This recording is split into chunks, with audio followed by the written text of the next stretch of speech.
The Republican leaders of two key House committees have launched a probe into the Biden administration's handling of fossil fuel leasing practices after a leaked energy security memo. House Oversight Chairman James Comer of Kentucky and Natural Resources Chairman Bruce Westerman of Arkansas notified Senior Department of the Interior, DOI, official Laura Daniel Davis of a probe in a letter. The correspondents criticized the DOI's oil and gas leasing delays and Daniel Davis' recent memo prioritizing climate considerations over energy security. The letter was also led by Chairman Pat Fallon, Republican Texas, of the Oversight Subcommittee on Economic Growth, Energy Policy, and Regulatory Affairs, and Chairman Paul Gosar, Republican Arizona, of the Natural Resources Subcommittee on Oversight and Investigations.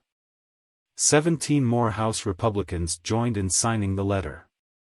The Biden administration has obstructed America's energy producers in an effort to force a radical Green New Deal agenda on the American people, Comer told Fox News in a statement.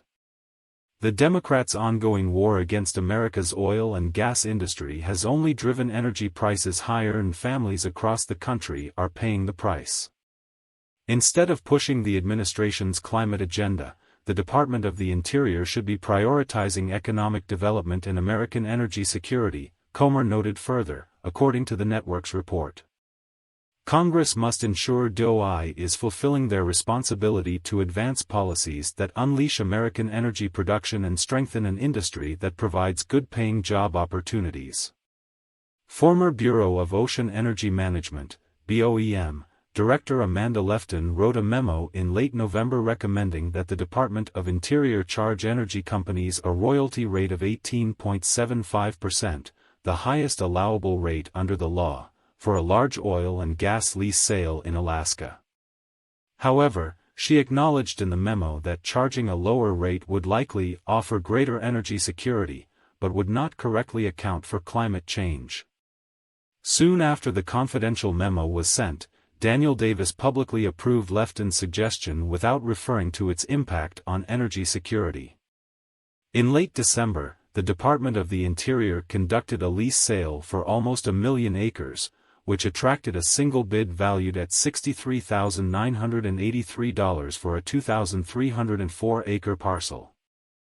The memo and your actions in this matter illustrate the pressing need for oversight of DOI's permitting review processes and the Biden administration's prioritization of its climate agenda above states' revenue streams, economic development, and the energy security of all Americans, the Republicans wrote in their letter to Daniel Davis.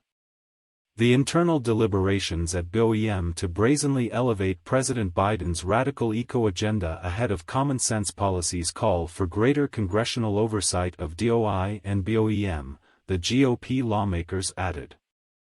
Senator Joe Manchin, Democrat West Virginia, who chairs the Senate Energy and Natural Resources Committee, ultimately rejected Daniel Davis' nomination for DOI Assistant Secretary for Land and Minerals Management. She still holds the position of Principal Deputy Secretary for Land and Minerals Management at the agency. The Bureau of Ocean Energy Management and the U.S. Department of the Interior continues to fail in their basic responsibilities and instead are actively elevating President Biden's radical eco-agenda above the best interests of the American people, Westerman told Fox News.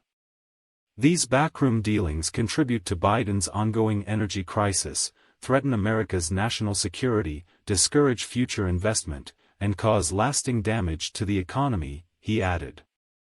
Their work to actively advance politics over America's energy needs are clear evidence of the dire need for congressional oversight. President Biden is also dealing with another scandal. A federal judge wants to get to the bottom of what kind of interactions the federal government has had with big tech companies and has ordered that it show its communications. U.S. District Court for the Western District of Louisiana Judge Terry Doughty rejected the Biden administration's motion to dismiss a landmark case alleging collusion between the federal government and big tech to censor certain users related to COVID-19. In Missouri v. Biden, the states of Louisiana and Missouri filed a lawsuit alleging that social media companies, such as YouTube, Twitter, Facebook, and LinkedIn, censored certain viewpoints and users on its platforms at the direction of members of President Joe Biden's administration as well as leaders at federal government agencies.